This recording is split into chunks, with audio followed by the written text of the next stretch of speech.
So be it. I gave you your chance. Let no one forget that.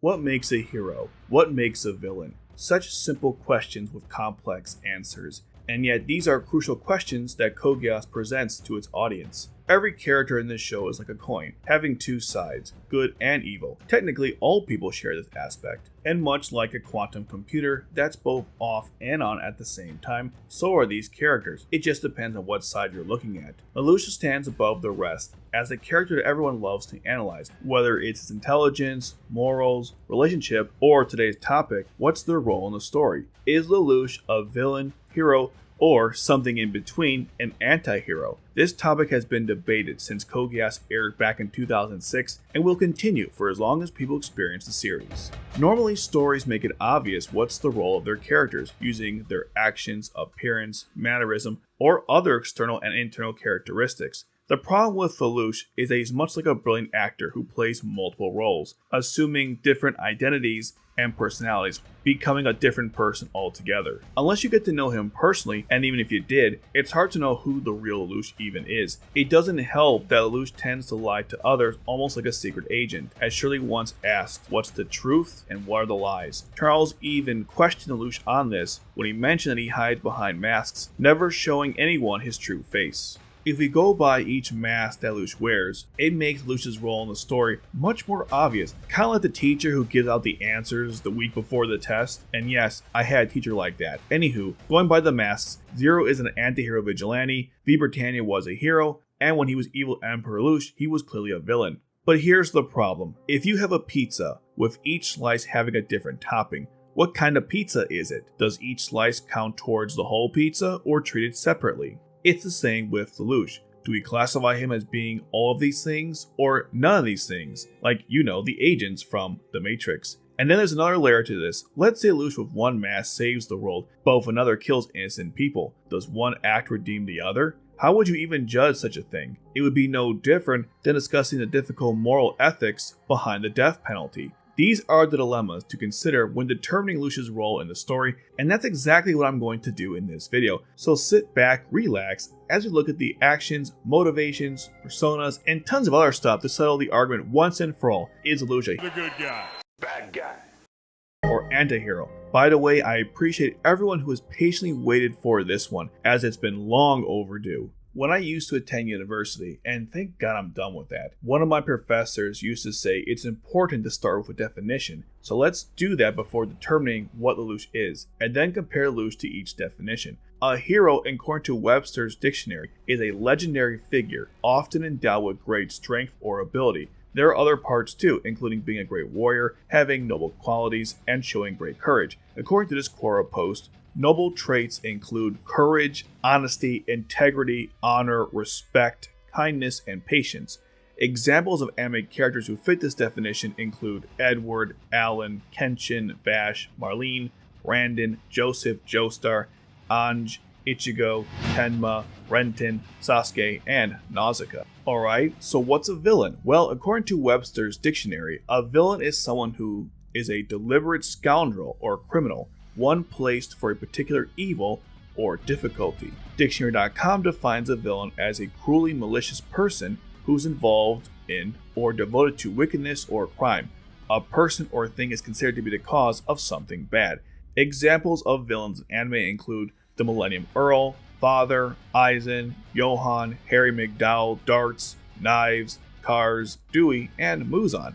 And the third type, an antihero, according to Webster's, is a protagonist who is conspicuously lacking in heroic qualities. Dictionary.com says something similar. A protagonist who lacks the attributes that makes an heroic figure, such as nobility of mind and spirit, a life or attitude marked by action or purpose, and the like. In other words, an anti-hero is a protagonist who uses unlawful and malicious means to achieve his noble goals. Examples in anime include Vegeta, Alucard, Revi, Mugen, Brimmer, Dazai, Saito, Ken Kaneki, and Violence Jack. Now that we have the foundation, let's start with hero. Now, Lelouch certainly demonstrates courage, And while he has the flag ability of Yugimoto, before the Pharaoh takes over of course, he's still a great warrior and fights on the battlefield with the rest of the Black Knights. But what about the rest of the noble qualities? Unless you're his enemy, Lelouch tends to show kindness towards others. He's very patient when dealing with Nully, but let's be honest, Tamaki alone validates this quality. Seriously, I can't take 5 minutes of this guy, and Lelouch keeps him on throughout the entire story with the Black Knights. Lelouch for the most part is fairly respectful, although sometimes his joke can be a little insensitive. But then we get to the pothole when discussing integrity and honesty that crashes this whole thing. The only person Lelouch is ever completely honest with is himself and C2. And even then, the point is, just from comparing Lelouch to the definition of a hero, he fits it way better than Gordon Freeman fit into HAV suit in Half-Life 2. I hope someone got that joke.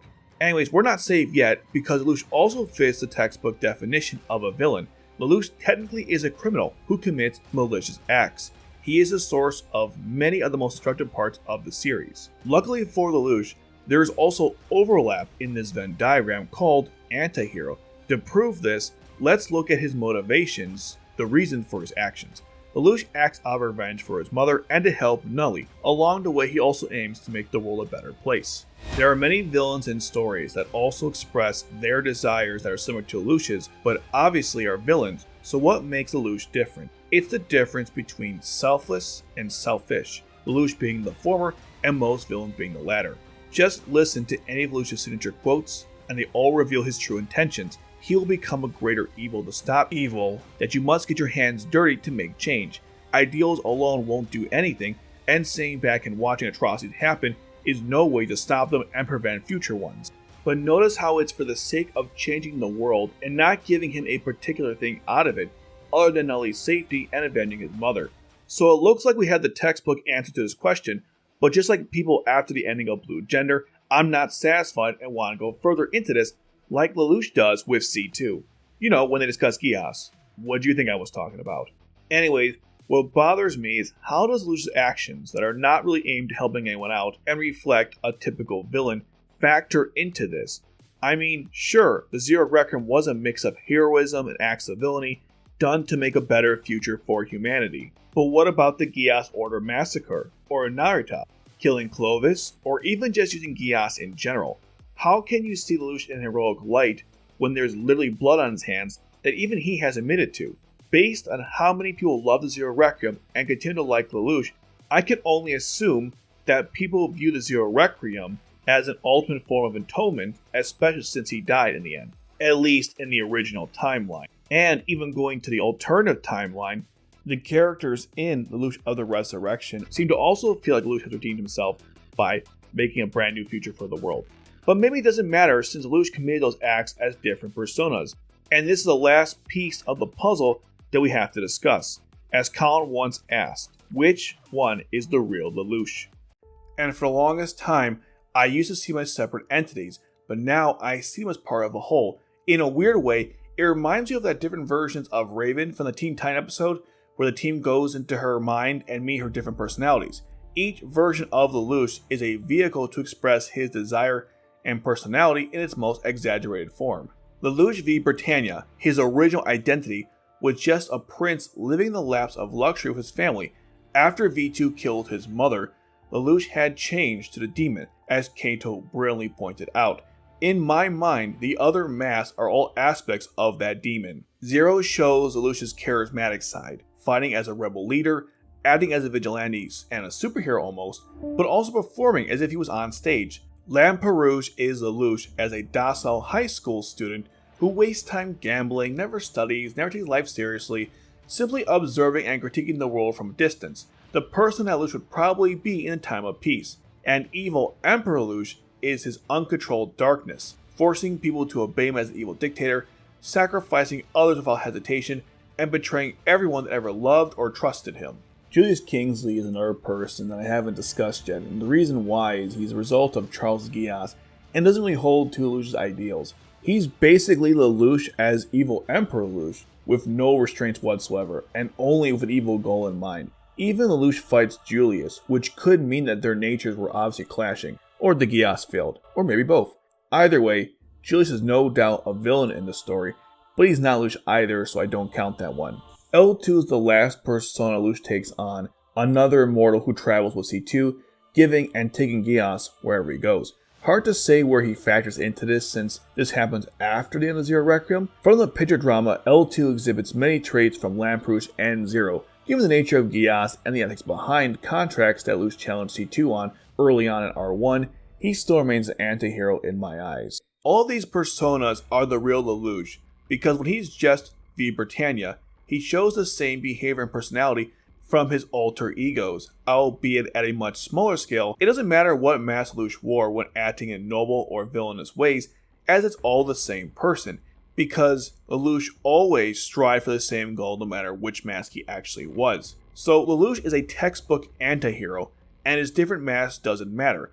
Now that we have that sorted, let's go back to my earlier issue that I mentioned, which was his actions, that were done for either noble or villainous reasons. I constantly go back and forth with the idea of how do I see Lelouch in a good light while also rationalizing his sins, some of which were done with evil intentions.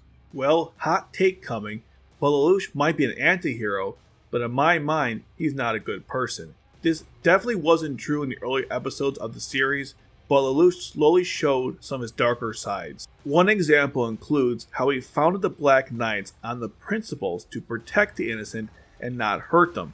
But then after Naita, he told Colin that innocent people will have to be sacrificed, and in R2, he ordered the massacre of everyone to Geass Order, which were a bunch of civilians who could defend themselves. I get the impression that Lelouch's feelings towards others is dubious, unless it's friends, family, or lovers. Arguably, if Shirley's dad hadn't died at Naita, he wouldn't have given the rock slide a second thought, and that's why C2 called him out on his BS. Now, I mentioned earlier that Lelouch is doing this for Nutley, which will make him an anti-hero. However, that doesn't inherently make him a good person, because he does take his devotion to Nutley a little too far in the story. He even doubled down with talking to Suzaku, which was very pitiful.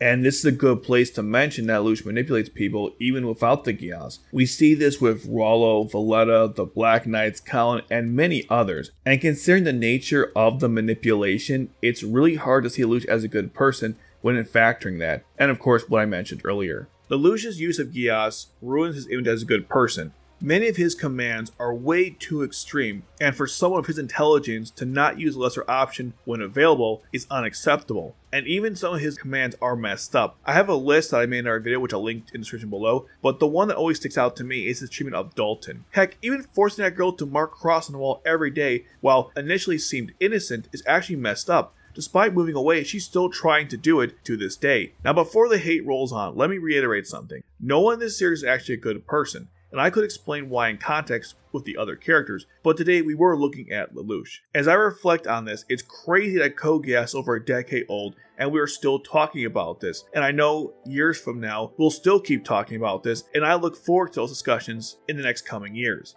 Anyways, those are my thoughts on this extremely nuanced topic.